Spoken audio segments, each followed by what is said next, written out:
Well, hey guys, welcome to the studio. Today I'm not in my normal starting position for these videos, and right here is a little tablet over by my electronic drum set with every control that I need for my interface from all the way over here, so I don't have to run back to my desk. Let's get to it.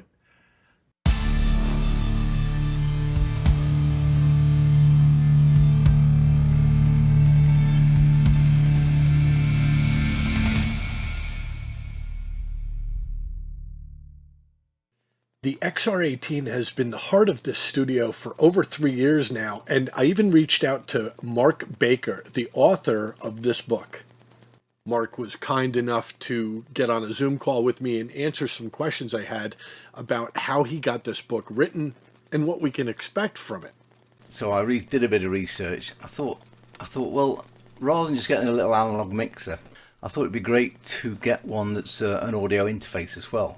And I couldn't really believe what I found when I came across the XR18, that you can take, 18 channels of audio into your DAW and record it. And thought, well, that's an amazing extra to have on top of just being a mixer. What I'll do is I'll draw some diagrams. It's the only way to get it in my head what is actually going on from start to finish. So I started sketching a few pictures of where the flow was going and what controls were doing what. And gradually then I'd start to make some notes about it and write down what I was starting to understand. So yeah, I literally went through every menu and worked out what does it all do. And a lot of it was through experiment, because Behringer haven't provided a comprehensive manual. There's a starter guide. Right. And there's lots of videos on YouTube that you can glean bits of information from, but there's nothing that captures every little aspect of the mixer. Now, this thing's about the size of a good loaf of bread. It's about this big. Let's go over what we see on the front panel. Now, first thing, the inputs on this thing go across the front face. There are 16 independent channels. These are a combination of XLR or quarter-inch, so you can plug in mics, even mics that require phantom power, or quarter-inch plugs from keyboards, guitars, what have you. Down here at the bottom, we see 6 individual auxiliary outs. These are in addition to the outputs that we see for the main left and right out here. Also, you have a headphone output jack here. No shortage of outputs on this thing. In addition to that, we're also going to see a couple extra inputs over here, line 17, 18. These are strictly quarter-inch. You can use them in the studio. You probably won't, and I'll explain why, though you can. Also, there's a headphone jack right here and a level control for the headphones. There's an Ethernet port, and they do recommend that you hook it up to a router, a wireless router, to give it a little bit more range than what the thing is capable with its onboard antenna, which does work, and that's what I use in the studio here, and it's fine, but that's why there's an Ethernet port on this. Depending on whether you decide to use an additional router or the onboard client here, or use this as an access point, there is a little 3-way switch right here. Here's 5-pin MIDI in and out, great for vintage keyboards, drum machines, when you need to get a clock sync to a particular device. Very handy to have that. Here's the USB connection that allows this to interface over to your computer for recording in your DAW. And finally, the Ultranet connection, which allows you to hook up to Behringer devices for things like personal monitoring, in-ear monitors, that type of thing. And let's start with the basic connections you need to run this in your studio. Number one would be this USB connection right here that hooks over to your computer. Here's your main outs left and right. You're going to run these to your studio monitors. These are not powered. So powered monitors, I use Yamaha HS5 or Kali LP8s. Really anything will work. If you have multiple monitors, you've got a couple ways you can do it. You can run a second pair of monitors out of the auxiliary outputs on here. Run one left, run one right, and you're going to be able to set that up for running a second pair of monitors. I don't do that. I use a Mackie big knob which is also a speaker selector with an actual physical volume knob, which I prefer over rather than reaching to the touchscreen to change the volume of how loud I'm hearing something. That's just me. You don't need it. I like it. The inputs could not be more self-explanatory. You just plug in your microphone into one, you plug your microphone into two, plug your guitar in wherever you want, etc., etc. The first two jacks on this are dedicated for high impedance, specifically for guitar, though they will work with XLR, even with phantom power. Other than that, between you and me, it really doesn't matter. 9 times out of 10, if you're running an electric guitar, or even if you're running a line out of an acoustic guitar into this, you're probably going to want to run it through a DI box and convert it to XLR before you hit this. I've never run into a problem with it, but generally my electric guitars hit a DI for other reasons. And for multiple headphone setups, you do have options. I could be using the Ultranet personal monitoring output and get a separate device from Behringer to do that, but very simply what I do is I use just the normal headphone jack down here. I go out to an ART 4-channel headphone splitter, which gives me 4 volume controls for each of 4 sets of headphones, and I actually split that again off to a Behringer 4-channel headphone amplifier in the other room with 4 more sets of headphones in there, each with their own volume control. If people want a different mix, that's the advantage of using this Ultranet up here. They can set their own mix that they're monitoring while they're tracking. For me, the mix is the mix. If it comes out of this jack, that's what everybody hears, and we just live with it. But you don't have to just live with it. So it's the heart of my studio, and so I've got keyboards plugged into it, microphones plugged into it, and when I have my members of my band around to practice, we can all plug into it, and we're not making any sound for the rest of the house apart from our voices. So the bass goes straight in, the lead guitar goes straight in. I've got a drum machine in the corner. Inside the control software, you'll see something that looks like a mixing board. It's actually pretty easy to get around on it. It'll look a little bit different from a PC to a Mac to an Android device to a smartphone. You'll be able to make these adjustments over your Wi-Fi from anywhere in the room up to 5 devices at a time. In this room, I'm using 2 separate PCs plus an Android tablet plus my iPhone. So I hit 4 out of the 5 I can be using.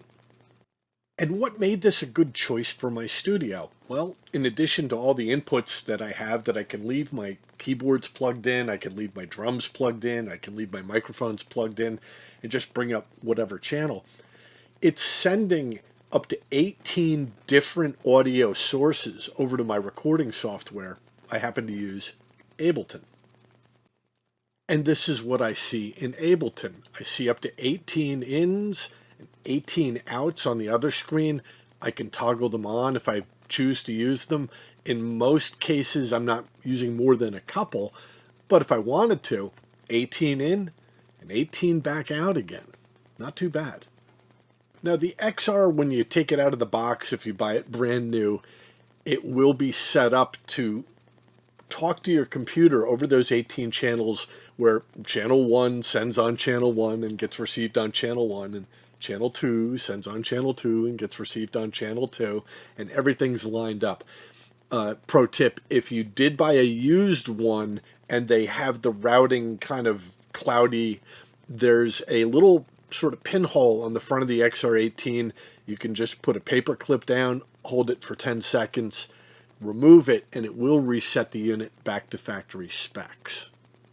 And here's what the factory specs look like. It lists in the XR software all my possible inputs on the front of the unit, what they call the analog inputs, and what channel this will be dealt with in my recording software all the way down to 16.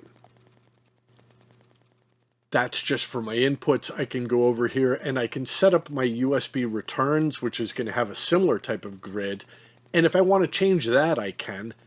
Also, my USB sends, and there's an extra perk on this.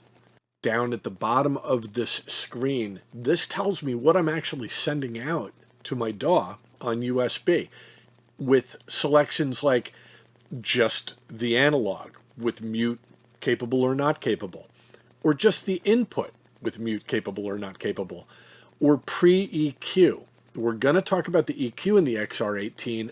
I might want to send the signal totally dry into my recording software, but monitor it with an EQ. I can choose one of those, or post EQ, or pre-fader, or post-fader. And here's why we care. There's a lot of capabilities in the XR18, not just for EQ, but things like a noise gate, onboard compression. I might not want those effects getting recorded by my DAW. I might just want the natural signal completely unaffected. But for monitoring, not just for me, but like say I bring in a singer, they might like to hear a lot of compression and maybe a strong noise gate and maybe a particular EQ that they favor.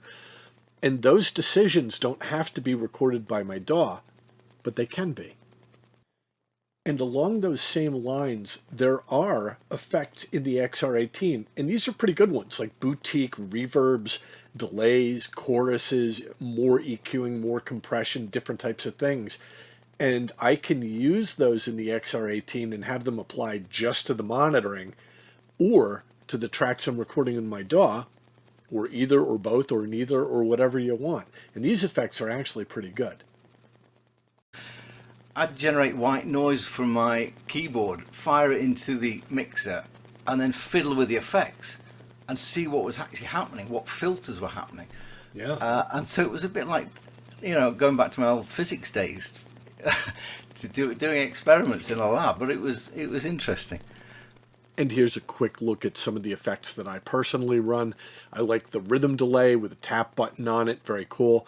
The hall reverb, and these are very much controllable. I can bring this up on the screen and have all kinds of size and dampening changes that I can do in real time. I also run a modulation delay, kind of like an old tape with a warble kind of a delay. It's very colorful, great for like strings or pianos or that type of thing, and also the dimensional chorus. Love having boutique effects. Incidentally, these are proprietary. These are not like VSTs, so you're not going to bring in your own pitch correction software or anything you want. They give you a pretty strong arsenal of effects, but what they give you is what they give you. And is there more? Absolutely, there's more. There's auto mix.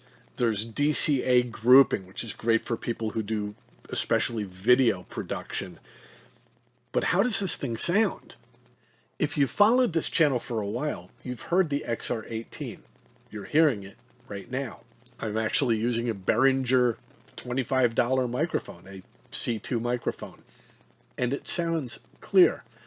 There's sound examples that I've put up all through my channel of the music that we work on here. And is it pro quality? Well, I do this for a living. If it's not pro quality, I'm kind of missing the boat on something. Do people believe it's pro quality? I think the tide had started to shift with Behringer, and so there was a lot of this discussion about the Behringer of old, a sort of transition into a new level, and people were starting to see and appreciate what Behringer had started to do in a lot of their products. So yeah, I think a lot of the naysayers of the past were starting to think, hold on a minute, they've actually they're starting to produce some really good stuff, and it's cheap. If you buy a Ferrari, you expect speed and performance and fancy paint job, and that it should hold its value and all types of things. That's a Ferrari. Behringer is an interesting brand. They do make pro equipment. The XR18 definitely falls into that category of pro equipment. However, they do also build very, very low-cost entry-level devices that may not be up to pro spec. How do you know? If it's under 50 bucks, you're probably not quite in the pro spec arena. So you can't say everything from Behringer is pro, but you can pretty much say everything that they make over 50 bucks, is as good as anything that you're going to hear from every other manufacturer. And if it's not as good, it's within maybe 1% of some of the big names that you've seen in studio interfaces. But is it worth the money? These things right now at Sweetwater are $739. I've seen these things go from sub 500, barely, to 550 to 6 to 650. Now they're $739. But are they still competitive, and are they still worth it? I have to say yes. There's really nothing else on the market anywhere near this price point that will give you this amount of inputs on it and that many channels of USB connectivity. There's a lot of stuff with a lot of channels that only has 2 channels of USB going to your DAW.